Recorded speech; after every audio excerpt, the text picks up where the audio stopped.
Եթե կան հարցեր, որոնք ձեզ ուզում են, եթե կան ինչ-որ մոտեցումներ, որոնք մենք պետք է ճշտենք, եթե ինչ-որ կան հարցեր, որոնց պատասխանները մեզանից դուք ակնկալում եք, մենք ձեր տրամադրության տակ ենք։ Ինչ?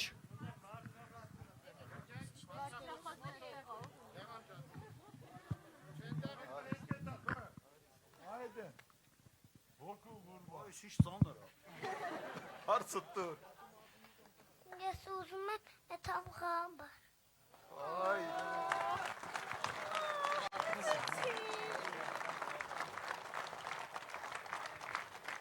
Բալիկ ես էլ եմ ուզում։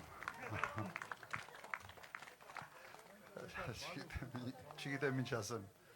Ես էլ եմ ուզում։ Մենք արդեն ստեղ հնչեց, որ վերադարձի իրավունքը անպայման մենք հասնելով ենք դրան, որ անվտանգ վերադարձի իրավունքը Ղարաբաղի ժողովուրդը պետք է ստանա։ Եվ դա հնարավոր է անել։